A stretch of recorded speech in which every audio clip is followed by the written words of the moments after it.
Si Oi ini setiap pagi datang ke rumah aku, sehinggalah ke waktu petang.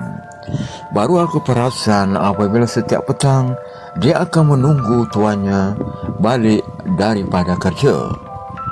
Kesetiaannya menunggu berjam-jam di waktu petang akhirnya tercapai apabila tuannya pulang dengan begitu penat munda-mandir. Apabila tiba tuannya dekat dengan tempat dia menunggu, ianya terus bergerak menuju kepada tuannya. Tuannya sentiasa mengirimnya kembali bersama-samanya ke rumah.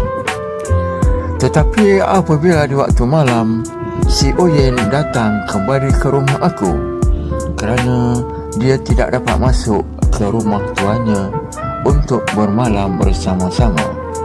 Jadi si Oyen ni setiap malam pula dia akan datang untuk tidur di rumah aku ini.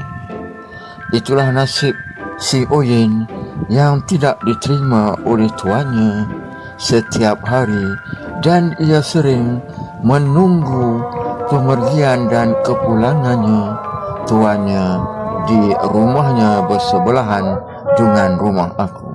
Itulah nasib si Oyen.